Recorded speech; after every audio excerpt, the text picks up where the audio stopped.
रतनगढ़ का साम्राज्य, जिसका राजा विजेंद्र सिंह, जो शक्तिशाली राजाओं की गिनती में आता था, और उस साम्राज्य से दूर एक जंगल जिसमें बहुत रहस्यमय खजाना छिपा था। राजा विजेंद्र सिंह भी उस खजाने को पाने के लिए दिन रात बेचैन रहता और महल के ऊपर से उस खजाने की ओर देखता और सोचता था कि एक दिन इसे पाना है। लेकिन वो ये भी जानता था कि उस खजाने के पाने के चक्कर में कहीं मेरा साम्राज्य ना चला जाए, क्योंकि कहा जाता है कि उस खजाने को पाना इतना आसान नहीं था, क्योंकि उसकी रखवाली एक रहस्यमयी लड़की करती है जिसे वन रक्षा कहा जाता है। लेकिन राजा अपने अहंकार और ताकत के बल से उस खजाने को पाने के लिए उतावला रहता था। फिर एक दिन अपने सबसे भरोसेमंद सेनापति, जिसका नाम कागा था, उसे बुलाकर खजाने को हासिल करने के लिए योजना बनाता है और सेनापति को कहता है, सेना को तैयार करो और हमला कर दो। राजा का आदेश सुनकर सेनापति कागा सैनिकों को खजाने को हासिल करने के लिए एकत्र करके हमले की तैयारी कर लेता है। अब सेनापति कागा सैनिकों को लेकर खजाने की तलाश में जंगल की ओर बढ़ने लगा। जंगल में नक्शे की मदद से खजाने की तलाश करने लगा और उधर राजा विजेंद्र सिंह खजाना पाने के लिए उतावला। धीरे धीरे रात होने लगी। सब सैनिक अपने अपने कैंप में विश्राम के लिए जाने लगे और सब आराम से सो रहे थे। और तभी जंगल में एक डरावनी आवाज गूंजने लगी। वापस जाओ, मर जाओगे। वापस जाओ, वापस जाओ, मर जाओगे। वापस जाओ।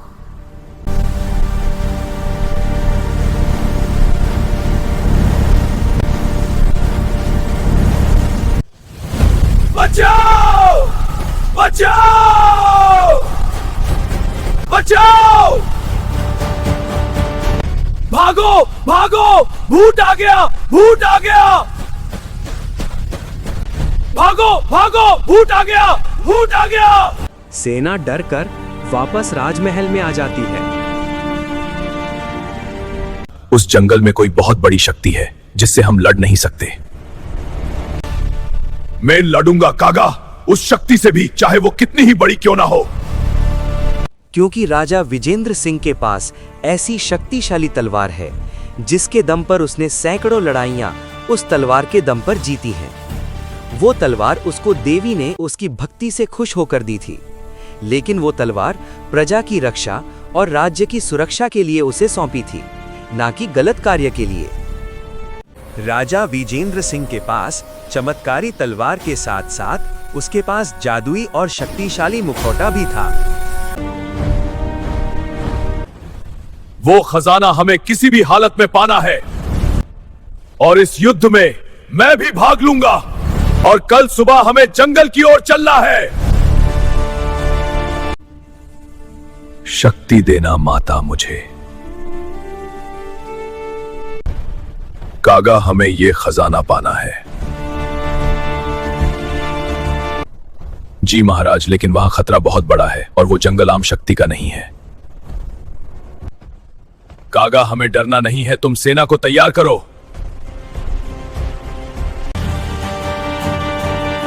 अब राजा खजाने को पाने के लिए अपनी सेना के साथ जंगल की ओर निकल गया।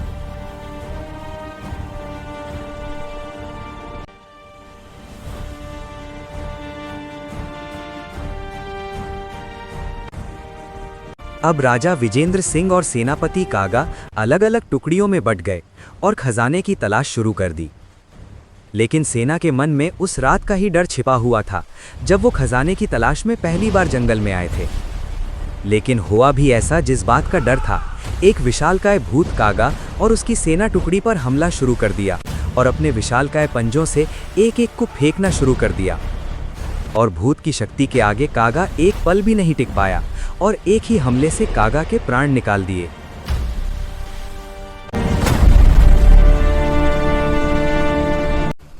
ये तो बहुत बुरी खबर है। कागा ने बात सही कही थी, इस जगह कोई बहुत बड़ी शक्ति मौजूद है, लेकिन मेरे पास उससे भी बड़ी शक्ति है।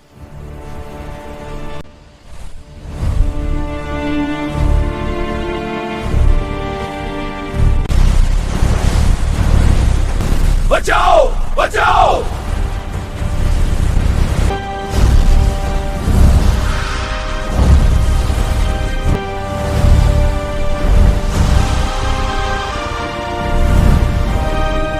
रास्ते में आने वाली बाधाओं को पार करते हुए अब राजा धीरे धीरे नक्शे की सहायता से खजाने वाली गुफा की तरफ बढ़ रहा है। तभी राजा को दूर से सामने खजाने वाली गुफा नजर आ जाती है। सैनिकों रुक जाओ, हम अब सही जगह पर आ गए हैं। राजा के गुफा के बाहर पहुंचते ही खजाने के रक्षक उठ खड़े होते हैं और गुफा में से अजीब आवाज गूंजने लगती है। वापस जाओ, यहाँ से अमर है। वापस जाओ, यहाँ से वापस जाओ, मरे जाओगे। तभी गुफा के बाहर वो विशालकाय दानव जो राजा के सेनापति कागा को मारा था, वो वापस प्रकट हो जाता है और अपने मुंह से आग के गोले बरसाना शुरू करके राजा के सैनिकों को अपनी आग से आगोश में ले लेता है। इसके बाद वो राजा पर भी हमला शुरू कर देता है। अपनी ताकत से राजा पर हमला करता है, लेकिन राजा के पास देवी की दी हुई चमत्कारी तलवार के आगे वो राजा का कुछ भी नहीं कर सका। और फिर राजा ने अपना अंतिम वार करके दानव को मृत्यु का रास्ता दिखाकर खजाने के पास पहुंचने का रास्ता आसान कर लिया। अब राजा धीरे धीरे गुफा के अंदर जाने लगा और रास्ते में आने वाले रहस्यमय हवाओं को अपनी चमत्कारी तलवार से उनको हटाता गया। फिर आखिर वो घड़ी आ गई थी जिसका इंतजार राजा कई वर्षों से कर रहा था, और उसके सामने वो खजाना था जिसे देखकर राजा चौंक उठा और बोला,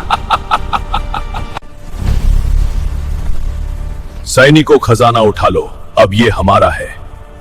और राजा का आदेश सुनकर सैनिक खजाने को भरना शुरू कर देते हैं और खजाने को भरकर बोरे को अपने कंधों पर लादकर राजा और सैनिक धीरे धीरे गुफा से बाहर निकलने लगते हैं।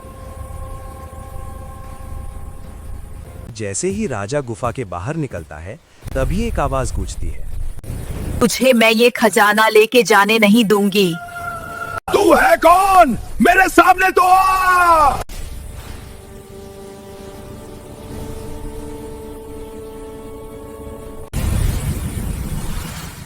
तू पापी और लालची राजा है, तुझे ये खजाना नहीं ले जाने दूंगी।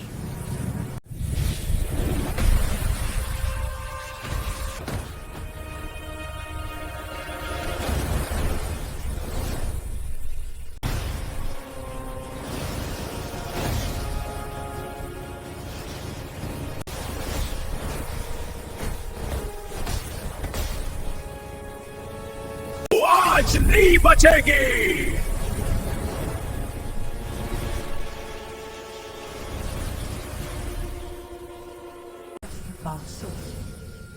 श्री, तूने शक्तियों का गलत प्रयोग किया है। और अब राजा की शक्तियां धीरे धीरे कम होने लगीं। जिन शक्तियों पर उसको बहुत अहंकार था, अब वनरक्षा अपने विकराल रूप में आकर लालची राजा को भस्म कर देती है और जंगल के खजाने की रक्षा करके एक नया अध्याय शुरू कर देती है।